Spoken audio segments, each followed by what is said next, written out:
بسم الله والصلاة والسلام على رسول الله. عشاق حدوتة زملكاوية، الأول نبدأ كلامنا بالصلاة والسلام على سيدنا محمد كما تعودنا معكم. النهاردة يوم الكرامة لكل زملكاوي. النهاردة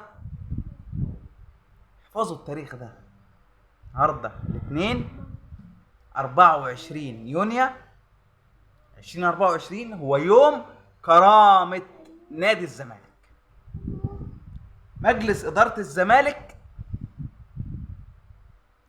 خد قرار تاريخي، قرار للتاريخ، ولسه مستنيين حاجات تانية، لسه جاي لك في حاجات تانية. الضربات تتوالى، الضربات تتوالى.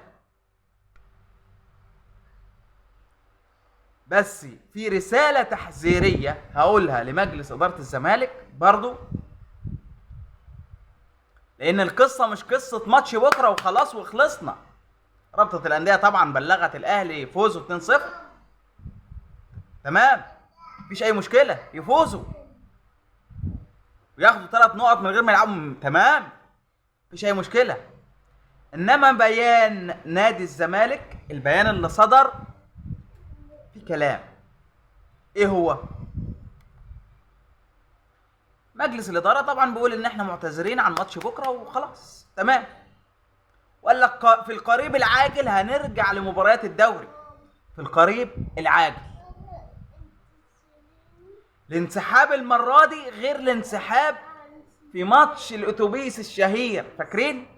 مصر كلها كانت واقفة على رجل ساعة واقعة الأتوبيس، والمستشار مرتضى قال لك مش رايح وهبعت لهم أتوبيس والكلام ده، والأهلي راح وقف واستنى، وكان منظرهم إيه؟ يعر زي ما كنتوا شايفين. ساعتها المستشار مرتضى قال لك انا مش لاعب الماتش ده، وخد شويه ناشئين كده وفي اتوبيس، وانتوا عارفين الواقع. انما المره دي لما الوزير، ودي الكواليس اللي ما تعرفهاش، مش هتلعب، قول مش هلعب، ده قرارك، بس تبلغ رابطه الانديه، ورابطه الانديه خلاص يبقى ما فيش ماتش، يبقى ما فيش. الاهلي هيروح بكره الاستاد، يبقى $70,000 اللي هم حوالي 3 مليون جنيه تقريبا اللي الاهلي دفعهم للحكام راحوا عليه، لان مفيش ماتش، والاهلي مش هيروح بكره، ومفيش جمهور هيروح بكره، ومفيش اي حاجه هتحصل بكره. خلاص الاهلي اتبلغ رسمي النهارده انه فاز 2-0 خلاص، والثلاث نقط. في البيان بقى قال لك في القريب العاجل ساعود لمباراه الدوري. انت عندك ماتش امام سيراميكا كليوباترا، المفروض بعد ماتش الاهلي ده. طيب الزمالك هيروح يلعب سيراميكا؟ لو مطالب الزمالك اتنفذت روح كمل الدوري. احنا كجمهور لو مطالب الزمالك اتنفذت والاهلي لعب بيراميدز ومؤجلاته روح كمل الدوري. ما لعبش وما نفذش طلبات الزمالك، وطلبات الزمالك قوبلت بالرفض، يبقى ايه اللي يتم؟ كمل في انسحابك، ما تلعبش ماتشات دوري تاني الا لما مطالبك تتنفذ. روح المحكمة الرياضية الدولية وروح الفيفا، صعد، افضحهم، اكشفهم. انما انك تريح للاهلي والاهلي ياخد ال3 نقط وتيجي تلعب لي تاني من غير ما مطالبك تتنفذ، يبقى ده هنا مربط الفرس. لما قلت لك في البيان في جملة او في فقرة قال لك ايه؟ في القريب العاجل، يعني هو اعتذر عن ماتش بكره اللي هو الاهلي، ما ذكرش حته ان احنا منسحبين من باقي ماتشات الدوري، منسحبين من الدوري كله، ما قالش ده في البيان. وقال لك ماتش الاهلي، وقال لك في القريب العاجل. يبقى تقرا ما بين السطور، ما احنا صحفيين، هتقرا من بين السطور ايه؟ ان كده ده هو قال ماتش بكره، يعني كده الزمالك هيكمل الدوري؟ لا، البيان مطاطي، البيان يعني في من جواه كده في طياته يحمل 1000 معنى، ما حسمهاش، ما قطعش عرق وسيح دم زي ما بنقول انا منسحب من ماتش الاهلي وباقي مباريات الدوري. يبقى كده واضح هو ما كتبش ده، هو قال ماتش الاهلي بس. فلو حسين لبيب ومجلس اداره الزمالك، انت شفت الدعم الجماهيري قد ايه النهارده بالبيان اللي انتوا عملتوه وبالقرار اللي انتوا خدتوه وانكم مش هتلعبوا بكره. شفت دعم جمهور الزمالك قد ايه؟ الملايين سعيده. ليه جمهور الزمالك كده النهارده؟ كان كله معاكم. انما عشان ترجع بقى وتلعب الماتشات التانية من غير ما ينفذوا طلباتك، هنا جمهور الزمالك مش هتلاقي اي دعم. ساعتها هنقول لك قدم استقالتك وامشي. هنقول لك قدم استقالتك وامشي فورا فورا. فيا مجلس الزمالك اهو رساله: مطالب الزمالك اتنفذت، العب وكمل الدوري. ما اتنفذتش ما تلعبش، لا اهلي ولا سيراميكا ولا اي ماتش تاني. وروح للمحكمه الرياضيه الدوليه، روح الفيفا، هات حقك. طالما ليك حقوق روح هات حقك. روح هات ايه؟ حقك. هذا ما نرجوه من مجلس الزمالك. القصه مش قصه ماتش بكره وخلصت وترجع تلعب من غير ما مطالبك تتنفذ. اظن كلام واضح، وكلام اللي بقوله ده هتلاقي كل الزملكاويه في مصر والعالم كله بيقولوه. بالمناسبه جمهور الزمالك جمهور ذواق، جمهور فاهم، جمهور مثقف، جمهور مثقف. فاللي انا بقوله ده هتلاقيه على لسان كل الزملكاويه، مش بيتغفلوا. تعالى بقى للضربات التانية.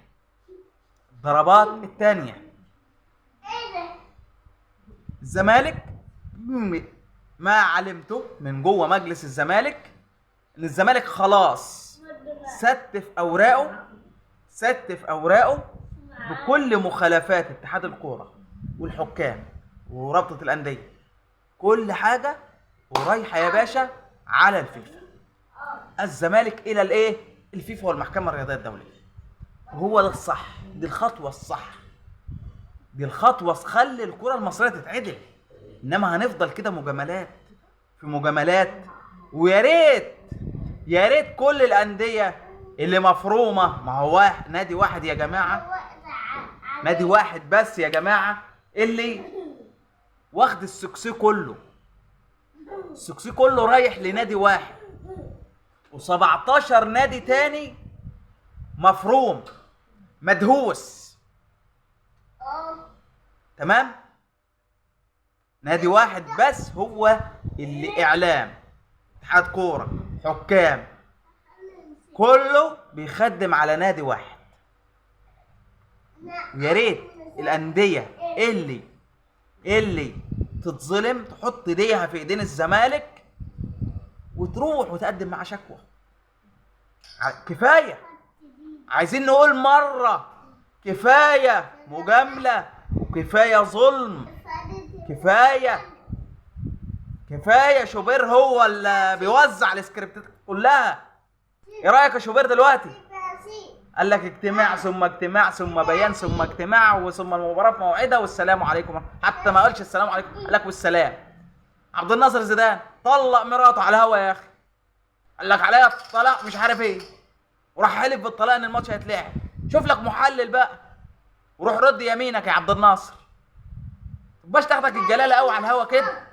لا، الزمالك اسد والزمالك رجاله. فالزمالك واخد ملفه ورايح على الفيفا. واناشد اي نادي متضرر وحس انه مظلوم يحط ايده في ايد الزمالك ويروح. كفايه، عايزين نقول للاهلي كفايه. اوعى تفكر اتحاد الكره دول هو اتحاد كره لجميع الانديه، ده النادي واحد اسمه الاهلي، هو اسمه اتحاد الاهلي. حكام الاهلي كله بيخدم للاهلي، بس اعلام كله الاهلي، كله الاهلي، كله يا باشا بيطبخ ويطرمخ ويعمل كل حاجه وبيعمل كل حاجه للاهلي. فكفايه، عايزين نقول كفايه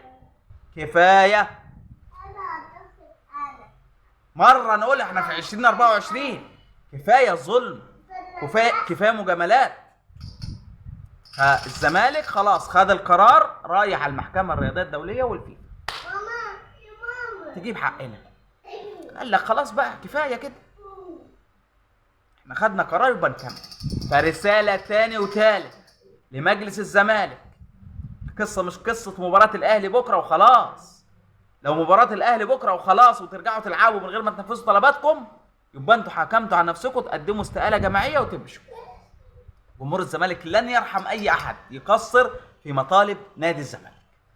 دمتم في امان الله، والسلام عليكم ورحمة الله وبركاته.